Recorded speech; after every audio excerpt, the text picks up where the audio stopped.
All right, well, we're going to go ahead and get started. So thank you everyone for being here today at our Families for Everglades Croc Talk. My name is Kim Gooch. I'm with the Everglades Foundation, and we will be joined in a little bit by a very special guest, a wildlife biologist from the University of Florida's Croc Docs. Today, we're going to learn all about alligators and crocodiles and learn how they're so important when it comes to Everglades restoration, as well as their indicator species for the ecosystem. So let's get started.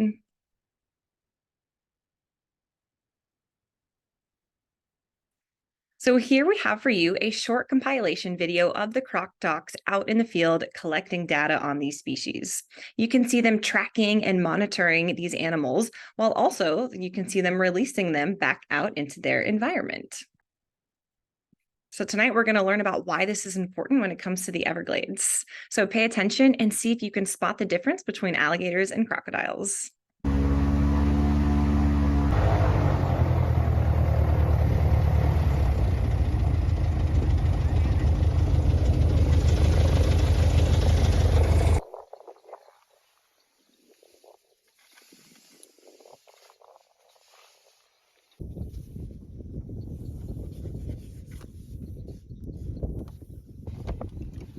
I'll make sure it's clear.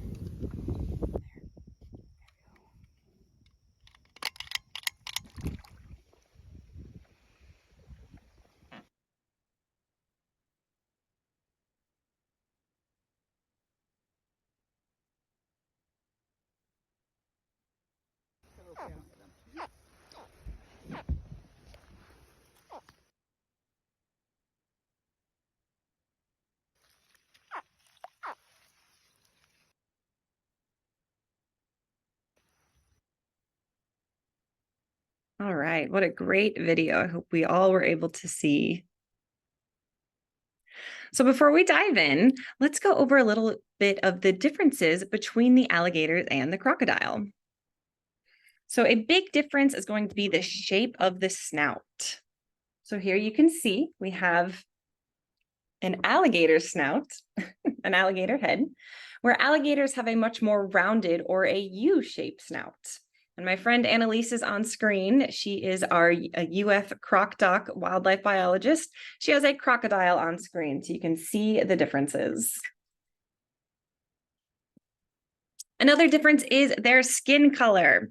So alligators are going to be more of a black or a dark gray, and crocodiles have a much more lighter gray or olive green. Course, their jaw and teeth. So we saw the alligator that has that U-shaped snout. When they close their mouth, the top jaw fits over on top, kind of like an overbite, where the crocodile with the more pointed or V-shaped snout, when they close their mouth, their teeth fit together like a zipper and the bottom teeth are visible. And then, of course, their habitat. Alligators are going to live in freshwater habitats. We see them all the time in our freshwater lakes and streams, where crocodiles are going to live in coastal areas where the water is salt or brackish water, but they also need fresh water to survive.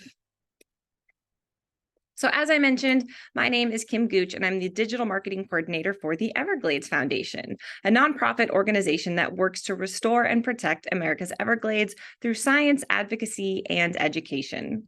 You might have recognized me from our previous Families for Everglades, as well as when I was in Orlando as the Everglades Literacy Program Coordinator. And as you saw, we have a very special guest today, Annalise Fussell, a wildlife biologist from the University of Florida's Croc Docs. Annalise, I'll let you introduce yourself. Hi, everyone. Thank you so much for that introduction, Kim. As she mentioned, my name is Annalise Fussell. I am a wildlife biologist now with the University of Florida's Croc Dogs. So, of course, some of you might already know me from my days working alongside Kim herself and the rest of the Everglades Foundation's education team. For a few years, I worked with them. I will always hold the Everglades and science very close to my heart. So now I decided to go ahead and work more in the field doing research, but that was a great step for me, and I'm really excited to be here. Of course, I also will never stray too far away from education and outreach, as it has been ingrained in me. So you can imagine I was very excited to be the guest speaker for today's presentation. I also would like to preface this presentation by mentioning that I am a trained professional working with crocodilians. Of course, these are under special state-approved permits, so please do not try this at home ever. Do not ever harass any wildlife. It could be very dangerous for both the wildlife and for yourself. So with that being said, I am more than excited to share more about the work that I do at the Croc Docs in this presentation. Thank you all for joining. Awesome. Thank you, Annalise. We are super excited to have you here. So just a couple of housekeeping rules during the webinar today. If you have any questions, please drop them in the Q&A. You can find that on your Zoom feature. Someone from the education team will be more than happy to answer that question for you. We're also going to be utilizing polls for trivia questions throughout the evening. This will just be to gauge your engagement as well as maybe test your knowledge. And please follow us on social media. We have Facebook, Instagram, and Twitter. If you take any pictures from tonight's event of you enjoying the presentation, please post and tag and share us. We would love to be able to share on our stories. So at first, we have our first trivia poll. The question is, alligators and crocodiles are part of which animal classification? So I'm going to launch the poll.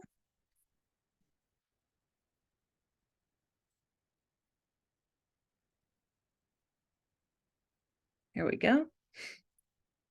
Awesome. So is the answer A, amphibians, B, mammals, C, reptiles, or D, fish?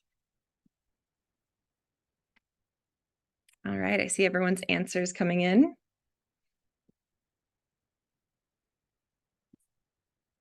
Awesome. We'll give everyone just a few more moments.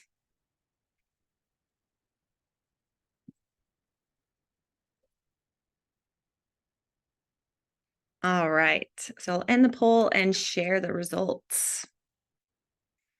It looks as though we had about 89% guess the correct answer, C. They are reptiles. So alligators and crocodiles are both cold-blooded reptiles. They have to thermoregulate or bask in the sun to stay warm. They also lay eggs and have scales. So great job, everyone. Here's a question number 2. In which habitat would you most likely find the American crocodile? Is it A, the mangrove swamp, B, a freshwater lake, C, the cypress swamp, or D, the pine rocklands? So it might be a little tricky.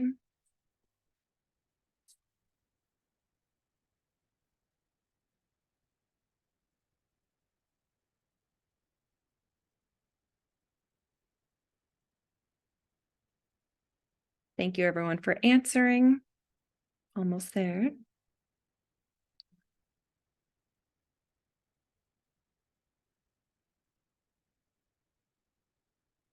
All right, I think we have everyone's answers in. So we're kind of split here, but the correct answer is A, the mangrove swamp. Mangroves live in brackish estuaries, which is going to be that mixture between freshwater and saltwater. And the American crocodile prefers to live in saltwater or brackish habitats, whereas the alligator is going to live more in those freshwater lakes and cypress swamps, which have freshwater. So great job, everyone. Thank you for answering. And one more question. We hope this one is pretty easy. Why is it important to restore and protect the Everglades? Is it because it provides the fresh water for millions of people in South Florida? It provides habitat for thousands of plants and animals. It supports Florida's fishing, real estate, and tourism industries. Or D, all of the above.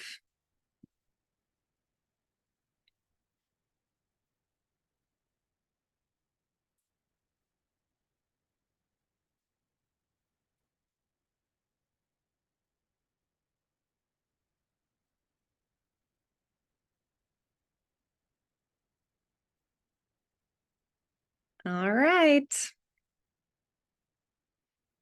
So with this question, Everyone is correct. The answer is all of the above, but if you guess one of the other ones, that's okay too. The Everglades is incredibly important because it provides fresh water for millions of people in South Florida. It provides habitat for thousands of plants and animal species, as well as it supports Florida's fishing, real estate, and tourism industries. As well as it's a fun and beautiful place to visit.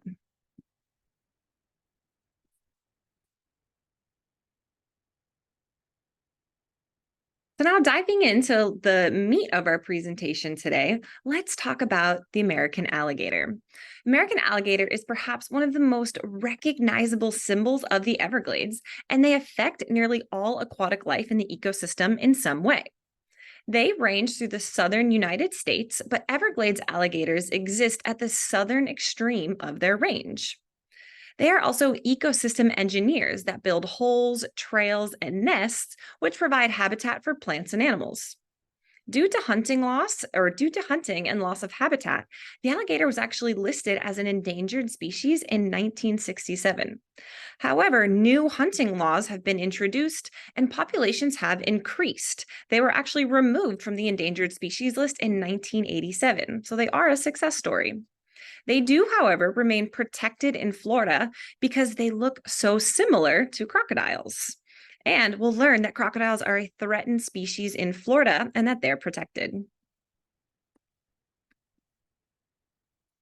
Here are some pictures of American alligators that you might recognize. In fact, you might have seen an alligator before in your local lake, pond, backyard, perhaps, or maybe in a river or stream.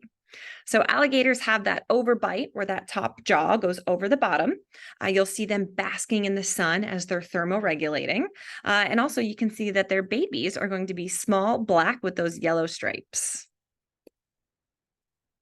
Now diving into the crocodile, crocodiles are a little more rare and secretive than the American alligator, but they're still very important when it comes to monitoring Everglades restoration. As we talked about, crocodiles prefer to inhabit coastal areas of South Florida. So they like to be along the coast where they can find that fresh water, or excuse me, where they can find that salt water. But they do need fresh water to survive. They are actually at the northern extreme of their range. A while ago, humans built homes in what was once crocodile habitat, mainly affecting their nesting range. In 1975, Florida's crocodile population was listed by the U.S. Fish and Wildlife Services as endangered. They're still considered a threatened species, but they have also made a great comeback, especially here in the Everglades, in Everglades National Park and Biscayne Bay and Cape Sable. Their suitable habitat remains, and habitat modifications have made these areas favorable. And although the alligator is listed as threatened in Florida, as a result of research and management programs like the U.S. Croc Docs, we know of more crocodiles and nests in more places than we did 20 years ago, which is a great success. And here are some photos of the American crocodile in the Everglades. You can see them hanging out in those mangrove estuaries where the water is nice and salty or brackish. You can see that pointed V-shaped snout that they have with the teeth that show, as well as their babies look a little bit different than the crocodile or than the alligators. They're going to be more of that brown color with the spots. Now let's dive into a little bit about the habitats between these animals. So in these photos, you can see the different habitats in which alligators and crocodiles live. The alligator prefers those freshwater lakes and swamps like we have on the right-hand side, where the crocodile likes to live again in those brackish and mangrove estuaries. We talked about that they're both reptiles. They're both ectothermic, meaning they do rely on external sources of heat to stay warm. They'll bask in the sun or they'll move to an area with warmer water. And they're both top predators in their ecosystem. They will eat just about anything that moves. Hatchlings and young will eat small fish, snails, crustaceans, and insects, and adults will mostly feed at night on fish, crabs, turtles, snakes, and small mammals. We've mentioned it a little bit, but alligators are known as a keystone species, a species on which other species in an ecosystem largely depend upon. So much so that without the alligator, if it were removed from the Everglades ecosystem, it could change drastically. So, one of the reasons why they're a keystone species is because of their nesting activity. The nesting activity of female alligators actually helps to create peat soil, which is the dead remains of organic plants, which helps to absorb carbon dioxide. Several turtle species, including the Florida red-bellied turtle, will incubate their eggs inside old or abandoned alligator nests. Water remains in alligator holes throughout the year, and we'll talk about that in a little bit. But as the dry season starts to approach, which is about now through May, water dries in areas of the Everglades. But in alligator holes, where the alligator digs a hole that fills with water, it becomes a refuge for wildlife. Although these animals become easy prey for the alligator and other predators, such as wading birds, the value of refuge outweighs that risk. And last but not least, what we're talking about tonight is that because of their key ecological roles and sensitivity to freshwater flow, alligators and crocodiles have been identified as system-wide indicators of the health of the Everglades ecosystem. And long-term monitoring of these species helps us to understand the success of Everglades restoration. So some of you might recognize this photo. It's actually an excerpt from one of our favorite books that we have with the Everglades Literacy Program, and that is Who Lives in an Alligator Hole? So in this image, you can see that the alligator used its strong tail and legs to dig a big hole that filled with water. Many other plants and animals, were able to thrive in this alligator hole. Here we see birds like the anhinga, the great blue heron, the white ibis. They come to the alligator hole to find a drink. We see fish in the water. We see turtles, snakes, even the long-nosed gar, as well as some mammals like the raccoon, all come to the alligator hole to find food and drink. Although the alligator might eat some of the animals, like we mentioned, in the dry season, there might not be a lot of water. So this is their only chance for survival. So this is one of those books and one of those resources that we have at the Everglades Foundation. We'll send you a link to this so you can teach this lesson. We also have it in Spanish, but it's a really great way to learn all about who lives in an alligator hole. And here is a video of an alligator hole in the Everglades. You can see the big hole that's filled with water, and you can also see some species like birds that are there as well. Population density of these alligator holes are something that Everglades scientists will measure and monitor in the Everglades to determine restoration success.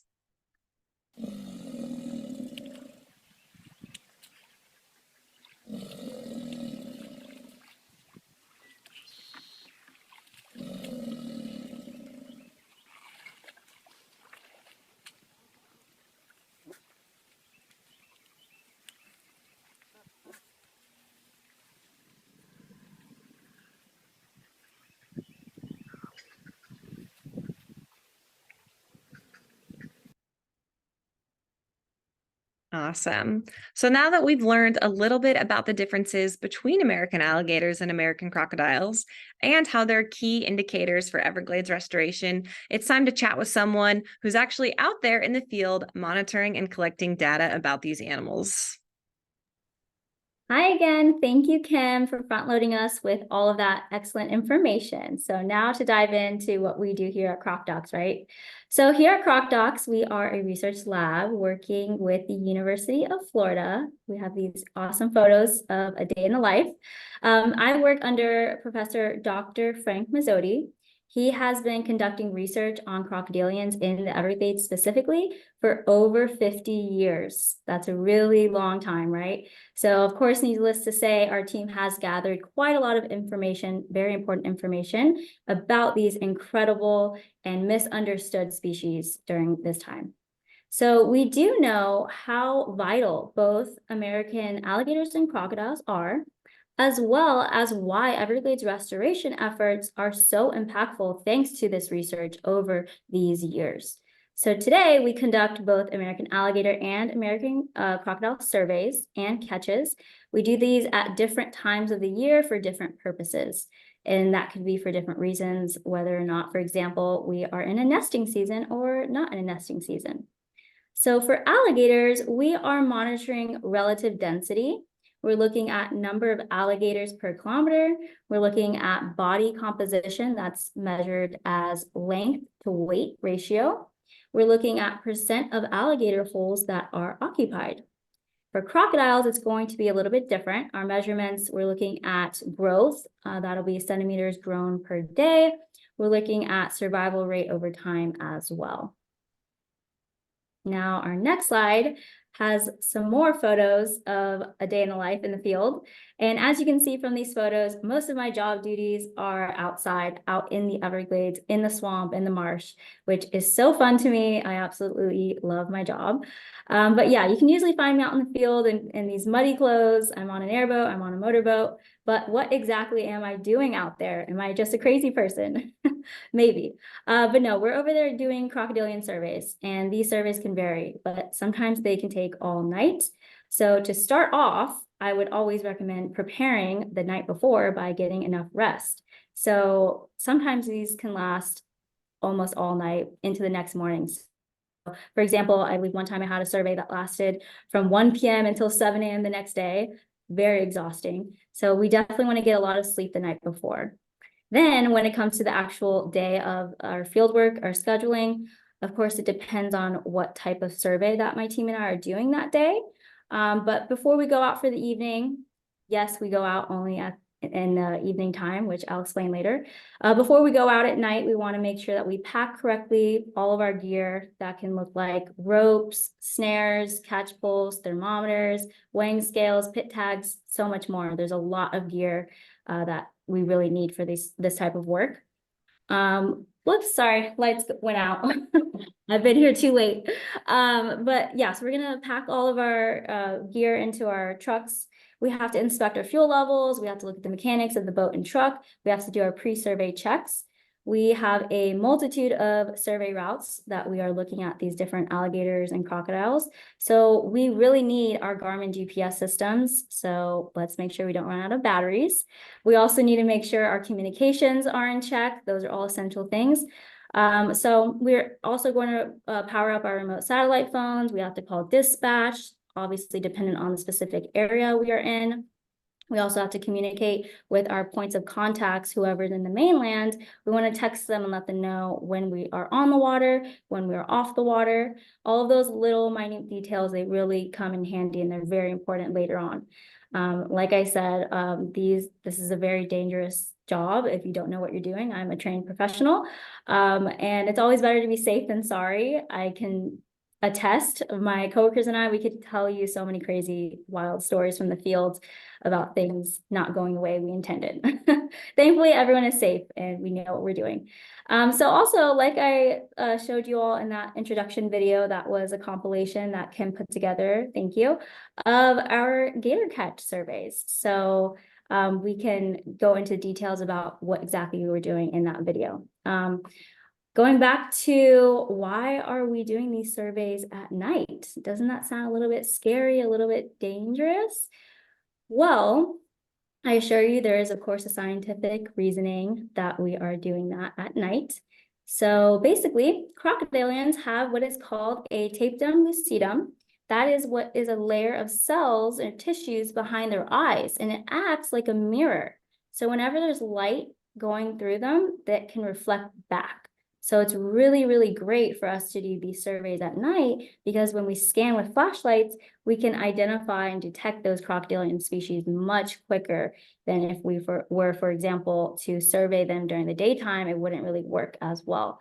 And we know in science, you always want to make sure your experiments, your methodology is as streamlined and as practical and efficient as possible. So night surveys, it is. So of course, some people may think that's scary, but here at Croc Docs, we are working with these animals very often. And in addition to working with them often, we are also very educated on their biological behaviors. It's not to say that we are not aware of their power, right? We definitely have a healthy respect.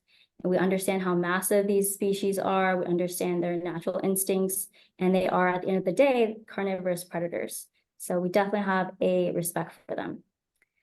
So going back to our survey, throughout the survey, we are doing a start to end data collection. We are looking at the time, the environmental conditions throughout the evening, GPS locations of specific spots that we are detecting these alligators. We are measuring them, etc. Right? So we'll start out by going out into the ramp, taking our boat out there. It's going to be right before sunset, get a lay of the land. And then once that sun starts to go down, we can pull out our super high powered flashlights. We can start scanning. We'll have the driver of the airboat scan while also using a GPS. So you have to be really good at multitasking, something you learn with time. But once I eventually have eye contact with our lucky research specimens, our alligators, we get that reflection back. You can see it in the distance. We get really excited. So we usually have teams of 3. And so we'll have the airboat captain and then 2 alligator catchers sitting out front. So the person that's going to go up for the catch, they get in their ready stance. So they'll we'll be driving towards that alligator, and that person will start to get their catch full ready. And it's a very difficult task, as you can imagine. But as the airboat is driving, we'll slow down, try to get at a good angle. It's really about teamwork between that captain and the person catching. And then we'll try to get that metal snare around the neck or around the jowls of the alligator. It doesn't hurt them. They have very thick skin, of course. So then we will hopefully catch that alligator, and it will start spinning and moving. We'll stop the airboat and let it tire itself out. So that can be anywhere between 5 to 45 minutes. And eventually, once they're tired, we can put that secondary metal snare around their snout. We can lift them up, tape their snout very well, and then bring their body, carry it all together, bring it onto the boat, and then we can collect our measurements from there. So there are a lot of measurements that we take because, of course, once you catch this animal, that's a great feat, but we want to make sure we get all of our measurements right away. So we're going to take our GPS location, our habitat type, our air temperature, water temperature, salinity, water depth, muck depth, size estimations, actual size, including total length, snout to vent length, head length. We're going to look at the tail girth, the mass. We're going to look at Fulton's K. I don't have to explain that to y'all right now. We can look at their body condition, any deformities, take photos of that alligator, and then also make any notes about what variations that this alligator may have. So data collection, super fun, a lot of work. Once we collect them, we will mark them. As you see in the slide here, this alligator has a nice little heart. I got to draw that one on it. So we put white out on their head so that that same evening we will not go out and catch that same animal again. So just to make sure we are doing our experiment correctly. So then we'll just release them and they are not bothered. There's not really any harm done. And we go on to the next alligator. So our nights can look very different. Sometimes we catch a lot of alligators. Sometimes we don't catch any at all. You never know what's going to happen. You can be prepared to, like I said, stay out there for 6 hours or stay out there for 14 hours. You never know what can happen. So you have to be really flexible. Again, this is just one type of survey that we do. We have many other crocodile surveys. They are similar, but of course, habitat differences. They can present their own unique challenges. And then hatchlings and nesting surveys are different as well, which I'll talk about later in this presentation. So I just explained a lot about what exactly we are doing, the process, but why are we doing this? Why are we monitoring? So monitoring ecosystems is very similar to monitoring human health. They are both short-term and long-term indicators of ecosystem health. Ecosystem monitoring means measuring physical, chemical, and/or biological variables over time to provide information on ecosystem change. So there's such thing as adaptive management. That's a program with the Comprehensive Everglades Restoration Plan, and that includes a monitoring and assessment plan. And that will help us understand the ecosystem responses to restoration projects. And that has its own 3 main objectives as well. We're doing this so that we can improve the understanding and the cause and effect relationship among key ecological and hydrological linkages. We also want to test, evaluate, and improve upon our working hypotheses. We also would like to provide information necessary for implementing adaptive management.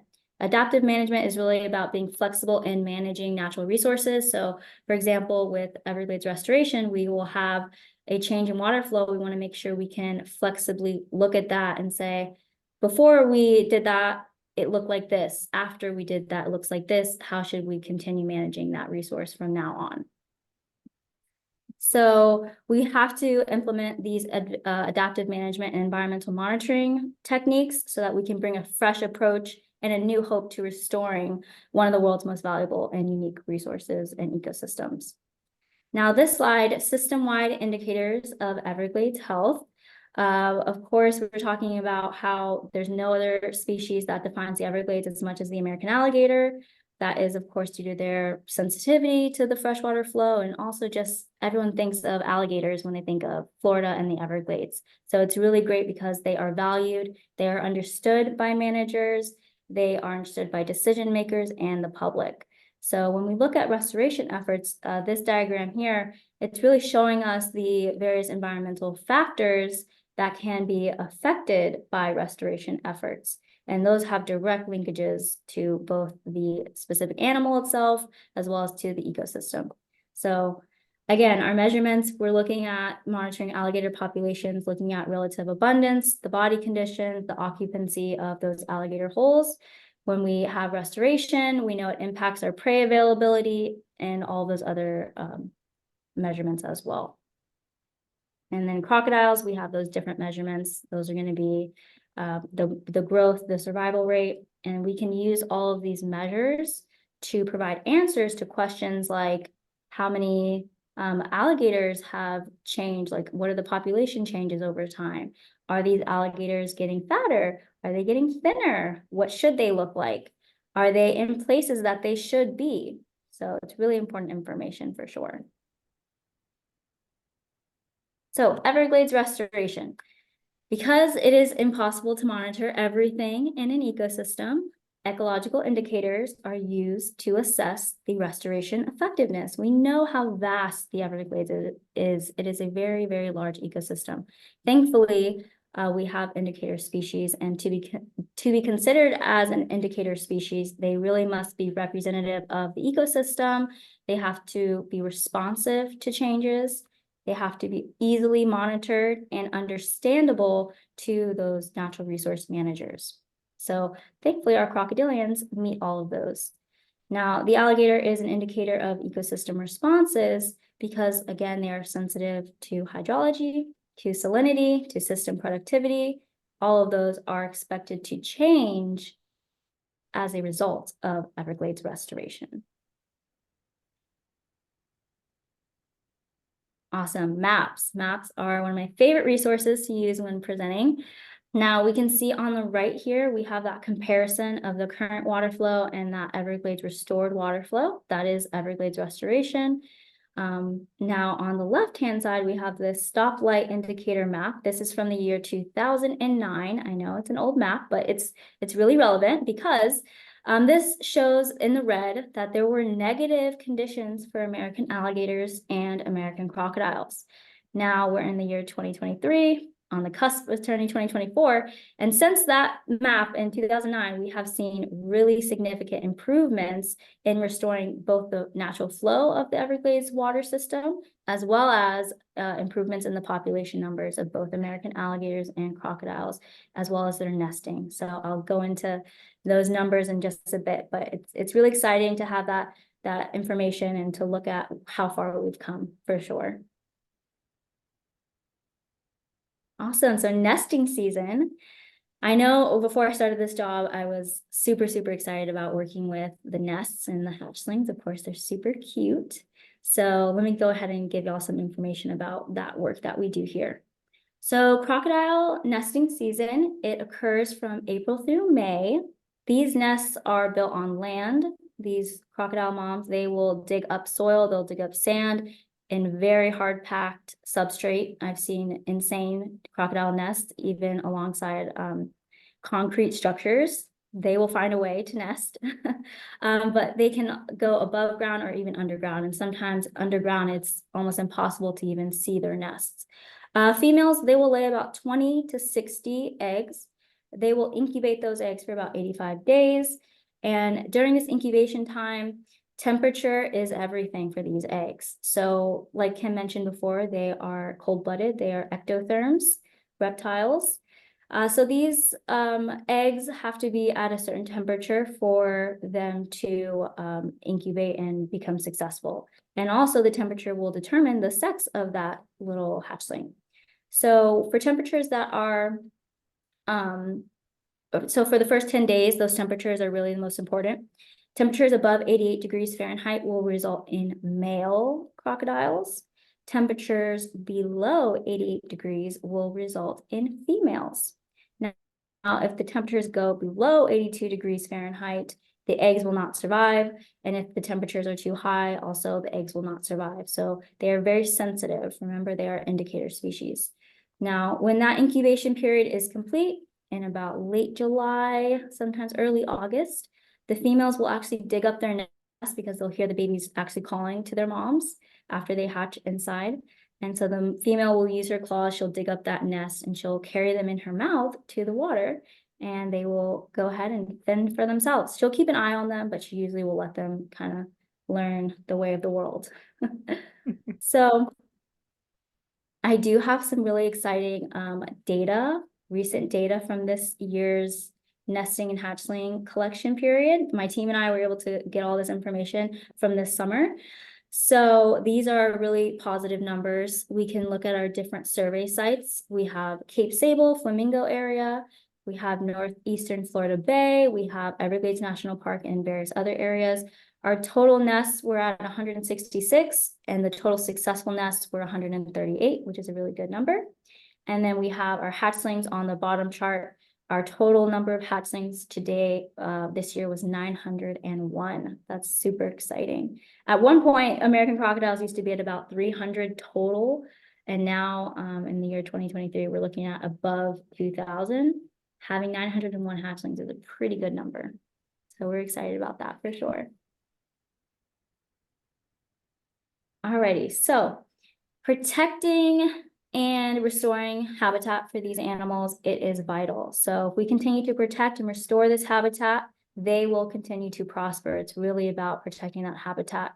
By using these alligators and crocodiles as indicators, we can definitely understand the success of restoring natural freshwater flows to these estuaries. We also understand the increase in populations and Everglades restoration.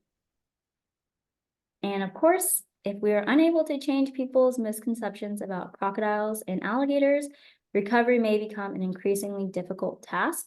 So that's why we are here today with you all to educate you and hopefully beat some of those misconceptions. And the answer will always, I think, lie in education and habitat restoration for sure. Alrighty, so those threats to our American alligators and crocodiles that can mainly be due to habitat loss due to wetland drainage development. When we look at the Florida Keys as an example, that has become extremely developed, honestly, the rest of Florida, but that can impact their nesting habitat significantly. Obviously, human encroachment is a huge threat. Our invasive species, we all know about the invasive species problem here in Florida. I could give an entire other presentation about that. I'll save the time. But of course, those are impacting their food chains and really having direct competition with our top predators. And then the big one here is climate change. Like we've learned, our American crocodile and alligators are very sensitive to changes. So climate change with rising sea levels, with rising sea temperatures, all of these intense hurricanes and storm surges and things that will definitely impact their survival rates as well. Wow, that was awesome, amazing. So many great questions. Thank you, Annalise. I think we were really able to see what it's like when you're out in the field and, really understand why it's so important to collect that data that we learn from alligators and crocodiles. So thank you for that. We do have time for just a few questions. I know that our Q&A feature has been really busy tonight and our team has done really well answering, but let me look through and see what questions I can find. So I think maybe a good one is, How are they able to protect their nests from maybe any animals that want to eat their eggs? Great question. So I don't think many people know this, but American alligators are excellent mothers, just like American crocodiles as well. They will stay by their nest the entire time their eggs are incubating. They are just like creating this mound, and they have like a little moat, which is like their little spin. They're just always traveling around, checking every angle of the nest, making sure nothing's approaching. So just their presence being by the nest really will kind of deter other animals like raccoons that will dig up nests. That'll really deter other animals from coming by. Yeah, they don't mess around with their babies. Yeah, I love that. That's really great. And it's fun to hear that they're good moms. They are. Another question we have is, are there any natural predators of alligators and crocodiles? I would say each other. So, and humans, of course. So they are territorial. So sometimes during the breeding season, males can be a little bit feisty and they can kind of battle it out for the females. It doesn't happen too often where they actually will like kill each other, but it can happen. And they even can, in some cases, become cannibals. If there's not enough food resources, they can't eat each other. Other than that, there's not too many other top predators. Yeah. And then tell us a little bit, maybe the best advice you would give someone who is looking to do your job or to maybe collect data and information out in the field. What does it take to become a wildlife biologist? It's so crazy. I still can't believe that I get to do this work every day. So in my personal experience, again, this could be very different for different people. In my personal experience, I would definitely say education is key. Passion is key. You really want to go into this job knowing that it is difficult and you have to have that passion, that drive to keep going. Education, it's super important to go to college and get that degree to make sure you have the knowledge to go into the field. And volunteering opportunities, spending a lot of time talking to different professors, scientists, other people that work in the field, taking internship opportunities, research opportunities, networking is super, super valuable. There's a lot of people in this field that want to help the younger generation get into this field as well, because at the end of the day, all of us researchers, we really just want to help the environment. We really want to help make this a better place. So yeah, just communicating, networking, being passionate, those things. That's really awesome. Thank you so much. I know there's a lot of questions left in the Q&A, but in order to save time, we'll make sure to answer those. And of course, we'll send a recap email to everyone that attended or for those who weren't able to attend. So it will have a recording of this webinar, so you'll be able to rewatch it if you're interested.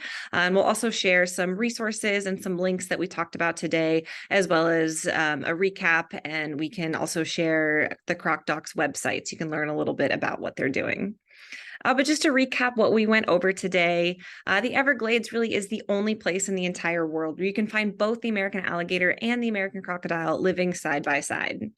And because of their key ecological roles and sensitivity to freshwater flow, they are system-wide indicators for Everglades health. So monitoring alligators and crocodiles can help us understand how the ecosystem is responding to Everglades restoration plans. And again, we saw all of those pictures and videos with Annalise of them out in the field, and all of that data, all of that research that they're doing is really helping us when it comes to Everglades restoration. And if we continue to protect and restore habitat for alligators and crocodiles in South Florida, they will continue to prosper. So the better the Everglades is, the better the habitat is for the crocodiles, and the more crocodiles and alligators we see, the better the Everglades is. So here are just some CrocDoc resources that we'll be able to send you. They do have some information on their website about virtual field trips with nesting crocodiles and hatchlings. They also have fact sheets about the American alligator, the crocodile, and why we need environmental monitoring. So if this was really interesting to you today, you can study a lot more about what the CrocDocs do. And they don't just do American alligator and American crocodile monitoring. They also have a lot of information out there when it comes to invasive species and many of the invasive species captures that they do. And of course, with the Everglades Foundation, we'll be sure to send you some resources and links and lesson plans. We have some great science articles about the American alligator, both in English and Spanish. We have a fun video that describes the differences between the American alligator and the American crocodile. And that book we talked about, Who Lives in an Alligator Hole. We can send you the lesson plan with that, with our ecosystem Everglades season eco drama, which we also have in Spanish. So we'll be sure to send that to you. We also have a very exciting opportunity coming up with the Everglades Education Program. So we're excited to launch the new Everglades EcoQuest. It's a free web-based learning platform with educational games about the Everglades. So learners of all ages can log on and they're able to explore habitats with interactive lessons. They can check out those watery landscapes with fun quizzes to test your knowledge. And you can also engage with the animals through exciting digital games. So stay tuned. We're going to be launching this exciting program, but we're really excited to offer a new opportunity for learners of all ages to learn about the Everglades. And last but not least, we have our last trivia poll. So I will go ahead and launch that. I know we're at just about time. But trivia poll 4 is: why are alligators important when it comes to why are alligators and crocodiles important when it comes to the Everglades? So is it because they are an indicator species for Everglades restoration? Alligator holes and trails provide refuge for other animals. They are important to the Everglades food web as a top predator, or is it all of the above? So feel free to answer.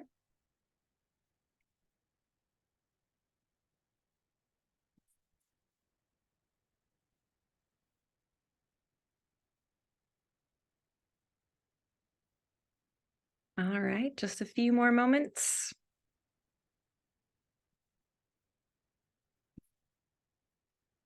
Great. So it looks like here, just about everyone, 90% said all of the above. As we talked about today, they're so important when it comes to Everglades restoration. That's why Annalisa's team is out there monitoring and researching the alligators, the crocodiles. They're, seeing how big the alligators are. They're weighing them. They're measuring them. All of that lets us know if Everglades restoration projects are working. Everglades restoration is the largest ecosystem restoration project, and we are very lucky that we have scientists out there in the field letting us know if restoration is working. So we're really excited about that. As I mentioned, we'll send you a resource packet next week with Everglades resources, links, and lessons, as well as some links from the Croc docs. We encourage you to learn more. The more we know, the more we can share with others. And of course, get outside and explore. Like Annalise mentioned, she's a trained professional, so please do not go out there and catch any alligators or crocodiles. The best thing to do if you see an alligator or a crocodile is to leave them alone. Don't feed them. Don't go near them. Just, they're going to be more afraid of you than you are afraid of them. So just, stay away from them and let them do their own thing. We'll send you some more information about the Everglades Foundation. I mentioned a nonprofit environmental organization that works to restore the Everglades through science, advocacy, and education. So we work with various partners around the state when it comes to Everglades restoration, and the Croc docs are a great resource when it comes to seeing how these animals help. And of course, thank you for being here today. This is our 9th Families for Everglades. So if you've been to all of them, thank you for coming. If this is your first one, we hope you enjoyed it. We'll have another one in a few months, but we really appreciate all of you being here today. If you have any additional questions, you can email us. We have a new email. It is education@evergladesfoundation.org. So that's on the screen. And that's the email that you will get your resource packet from. And please follow and tag us on social media. The education team is at Everglades Literacy Program on Facebook and at Teach Everglades on Twitter. And then the Everglades Foundation is at Everglades Foundation on Instagram.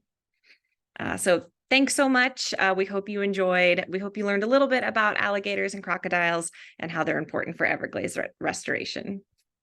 So thank you and have a great rest of your night and a great holiday season.